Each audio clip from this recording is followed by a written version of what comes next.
Hey, everybody, this is Munson Steed, and I have the pleasure of sharing with you today at the Peace and Purpose Conference one of my favorites. I call her Lashawn, but literally, she is a trusted angel who gives insight on what it is to understand what having a trust, getting your affairs in order really means. When you think of Lashawn Jimenez, you think of a servant in Detroit who's making a difference in the lives of those individuals who, not only big or small, are looking for ways to figure out how to prepare their family and their future families trust and understanding on finance. Hey, Lashawn, how are you? Hey, Monson, how are you today? Man, I'm having a fantastic day. So, why don't you kind of break down, if you would, just an average day for you and why it's important to understand just why someone like you would exist in a bank and be a trusted advisor? For me, it's because I am a trusted advisor, just that, a trusted advisor, someone you could trust with your finances, someone that will help you take your financial stability to the next level. On a daily basis, I do deal with high net worth clients. My clients do have $1 million of investable assets or more.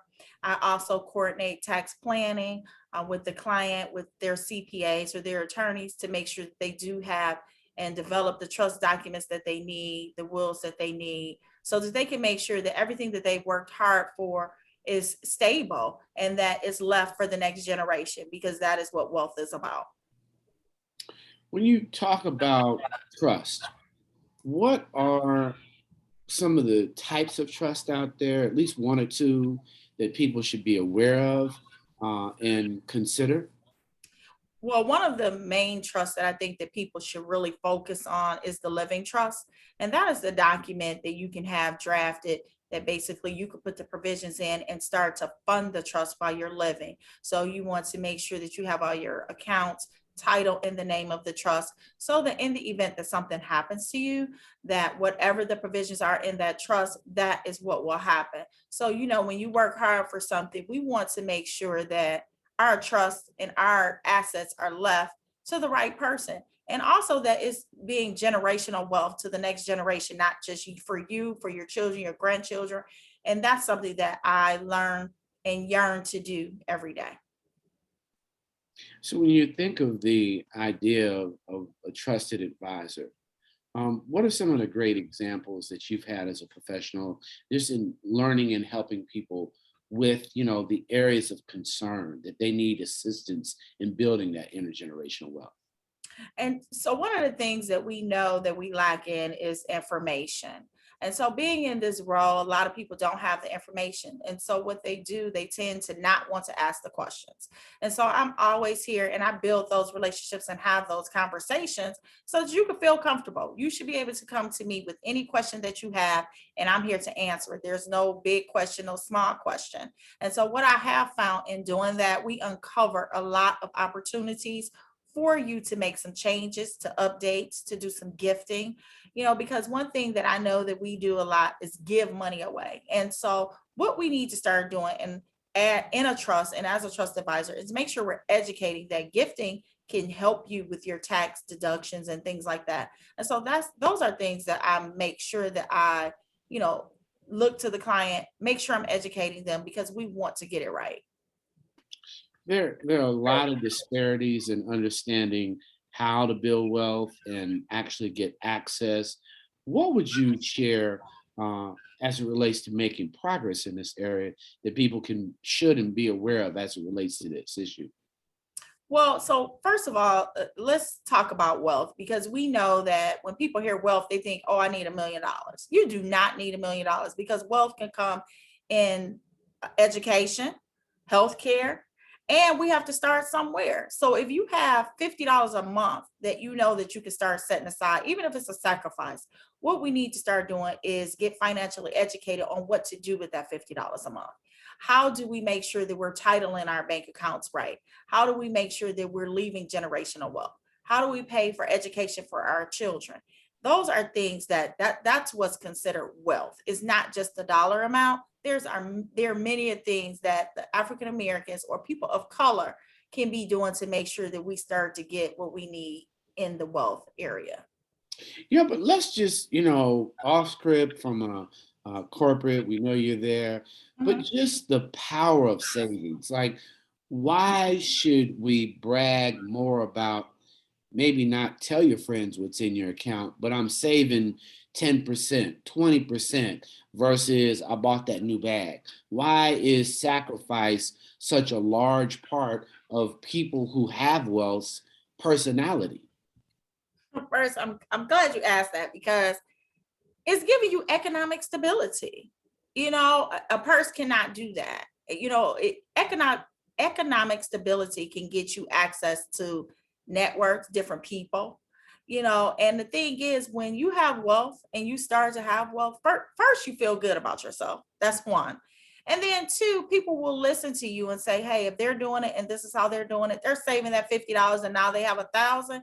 I could do it too. And what it does is it starts to encourage the community around you, your family members, or other people that you meet, to let them know that I worked hard for this. And it's not just about having that savings account, but it's what comes along with having a savings account, which again is giving you access to better resources, is giving you accesses to better platforms. And so now you can be in those rooms and we can start to build our community to get to where we need to be.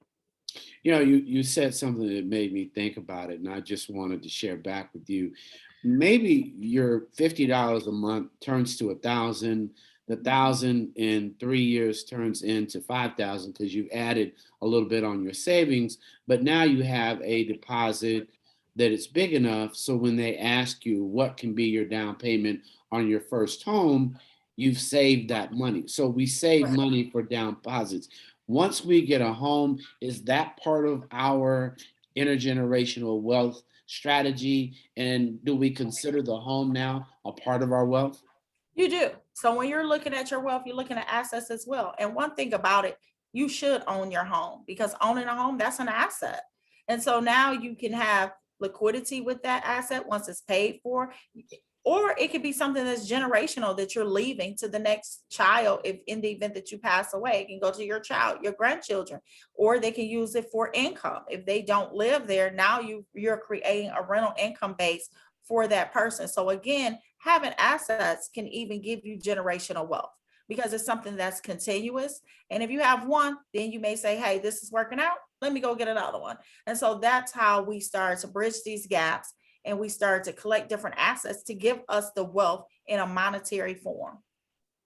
But the savings personality, Mhm. why do rich people save money and have it as a personality? What are the tips of really saving? It's just a personality. You know what? I'm not going to spend for this month. I'm on a budget. When you hear people say I'm on a budget, what are they really saying about their financial education? Well, one thing is when you know that you're saving, you have that security. So when we go through something as the pandemic, you're not staying up at night trying to figure out how to feed your family because now you know that you have that financial security blanket that will continue for you, for your family. You're not putting yourself in situations. And so just think about how many times during the pandemic people, they didn't have the food banks, the lines were long because people didn't have the savings, or the ones that did have the savings, because of the disparities with the healthcare, you had to take that money to possibly pay for things like that. And so for someone that's saving, that's in a different culture, they're always thinking ahead. They're not thinking about the now. So they're not thinking about going out to buy this bag, or right now they're not thinking about driving the best car, because what they're trying to do is make a savings, not just for them so that they can pay for their children's education, so they can set themselves up for retirement. So there are a lot of things that come with a savings account. And once you have enough money in a savings account or a certain level, you could take that money and you could put it somewhere else where now you're gaining more interest, you're gaining more dividends and things like that. So when you're saving, they're saving towards a goal. They're saving to make sure that they have that economic stability. And so when you hear them say that, their thinking is longer, long term, and it's not just for the immediate need now. The other thing is we go to work every day. Things that can happen are clearly your money begins to work with you after you have Mhm. enough. Can you Mhm. explain to someone how wealth works for you? Mhm.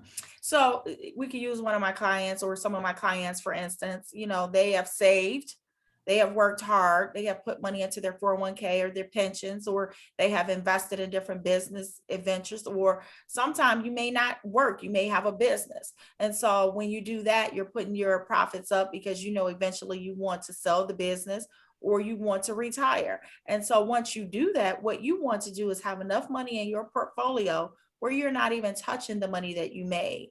You're basically living off of income and dividends. And that's something that wealth can do for you.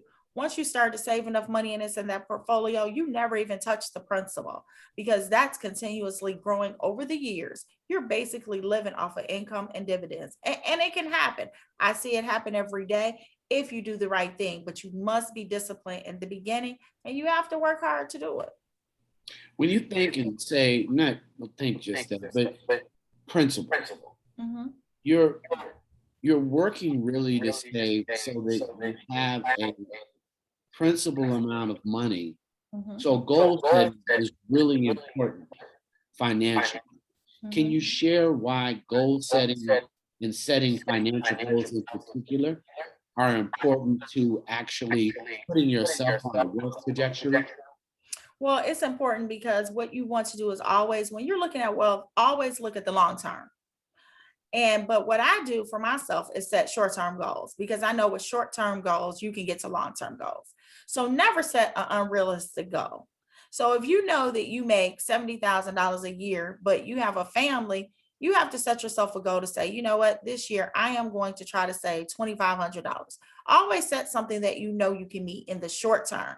So that way, as life goes on, you can see and you're giving yourself the encouragement that if I've done this $2,500, I know that I can increase it. And now, if you look 10 years down the line, you've saved so much money and now you haven't touched it. Now you can begin to put that in principle. And when I say principle, that's the money that you've actually made. And you're taking that money and you're putting it into something, you're investing in yourself. You're putting that money there so that way that you can have a retirement plan in the long term. And it works for you. For our community, particularly BLACK, insurance plays a role. It's also part of your wealth strategy. Why does Mhm. insurance play a role in your wealth strategy? Well, it plays a role because we know it's a disparity. It truly is a disparity in the Black or the people of color community. We know that. And so what we do know is if we start to pay people more, we start to give people the better wages and the better insurance. Now you're not taking your savings to go to the doctor. You're not taking your savings to go and get a prescription because now you have a better healthcare platform because you have better access to what you need to make sure that you're not taking your money to pay for healthcare, but you are now positioned in a career or you have access to what every other culture have access to with healthcare. So we're breaking down those barriers with the healthcare disparities so that now we can take our funds that we're working for and start to pay for our education. And our children are not left out here with student loans that I have because again, it is an educational barrier as well. And once we start to educate and give people that financial literacy, they know where to start so that when their children now are adults, we're not burdened down with all this debt where we just cannot get ahead. One of my favorite books was The Millionaire Next Door. And literally, it gave the mindset that here was an individual clearly had $1 million, but was driving a car for 10 or 20 years. They Mhm. talk about Sam Walton driving a car 20 or 30 years, just driving an old truck, fixing an Mhm. old truck. If you think about some of the others that are in our community, we walk in convenience stores, hair care stores, and these vendors and owners of these stores are not dressed up at all. At all. Mhm. They obviously are in a strategy where they are not defined by their external Mhm. purchases. Mhm. How is that a mindset for wealthy people?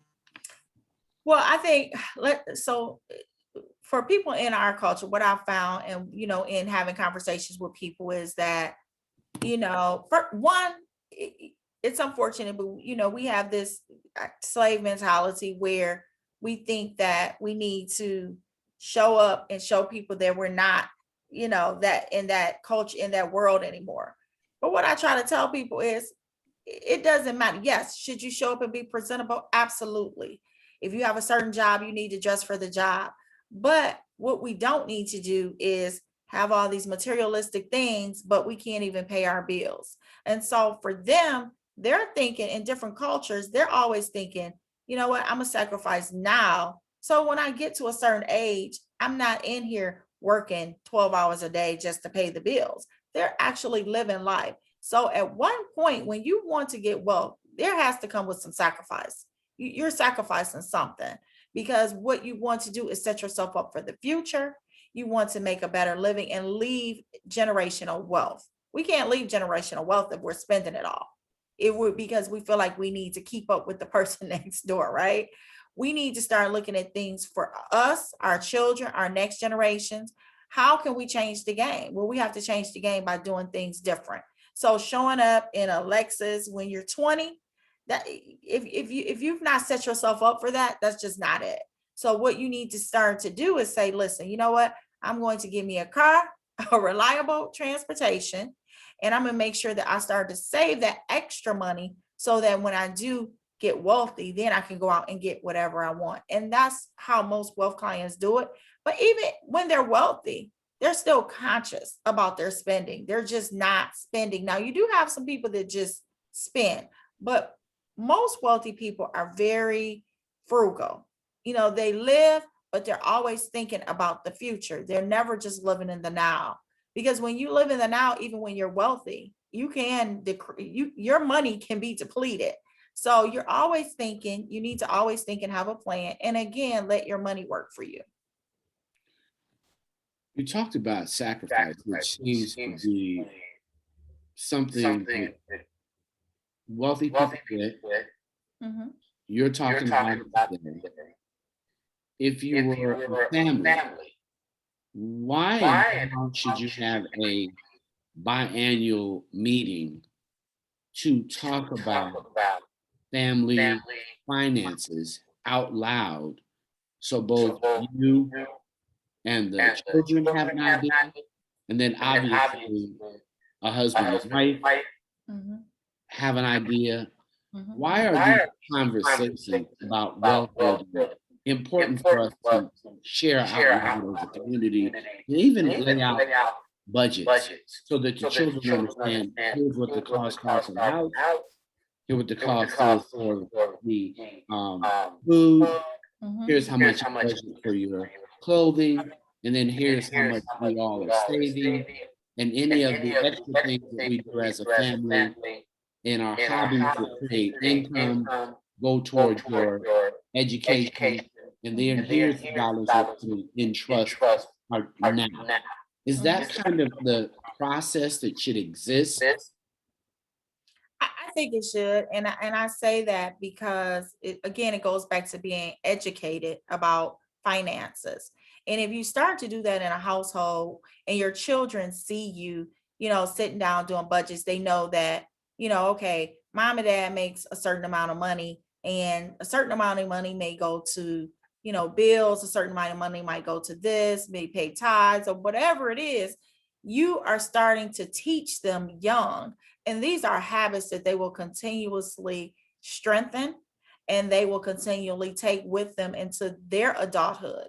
One thing that we don't do, we don't share information with our children because we think, that's a child, they shouldn't know. They should know because they need to understand that, we're making this happen. This is how much we have. This is why we do what we do. So you want your children to be better than you. I know I did. And so one thing I always did with them is share it with them, the amount of expenses that I had versus what I had coming in.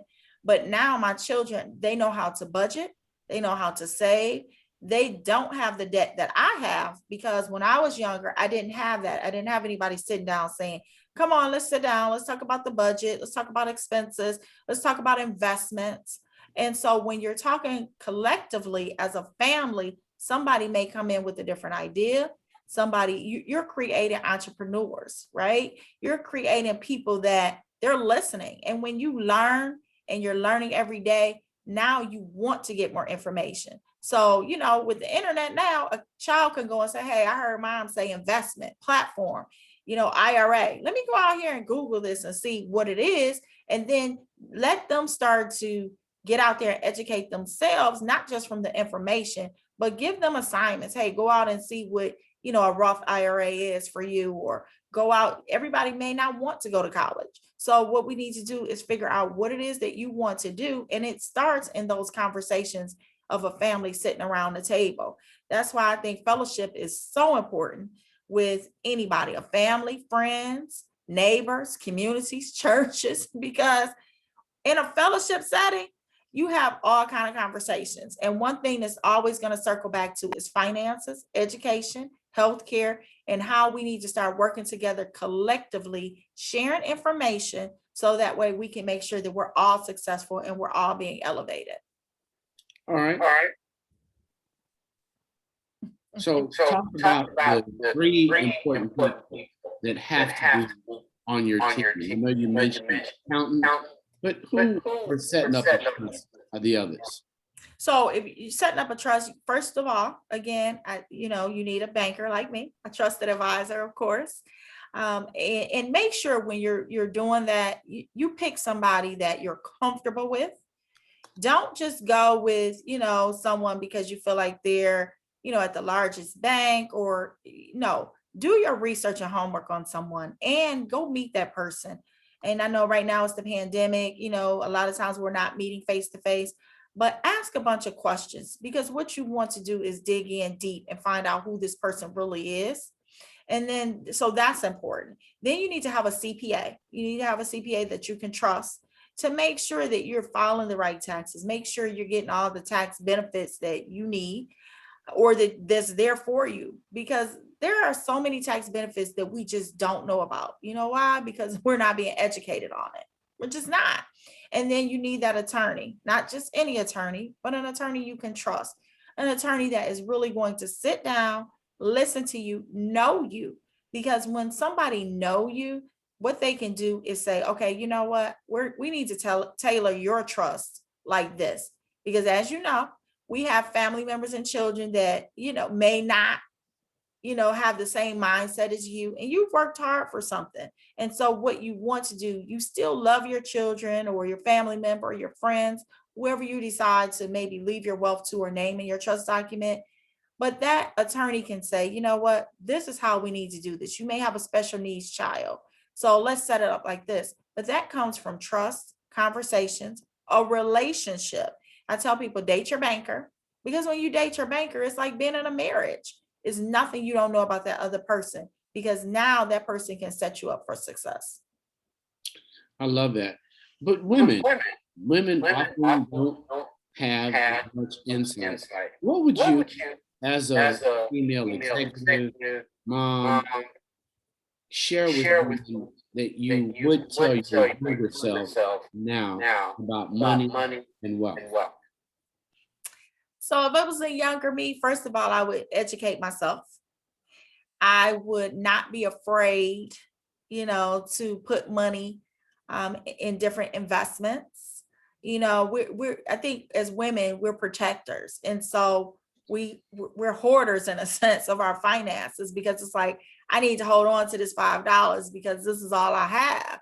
But we don't understand that if we take the chance and take the chance on you, and that once you start to do the research is out there to show you. If you invest in real estate, if you invest in a portfolio with investments, meaning stocks and bonds, if you invest in IRAs, the research is out there to show you that you can win, and so the me now would tell the person back then, Lashawn, listen, save, put your money in portfolios, go get a banker. Don't think that just because you have $5 that is not going to work for you. Put that $5 up if that's all you have for the month, because eventually you'll be able to start to put more money into a deposit, and then that money can now turn into something else. Create those relationships with your banking partners.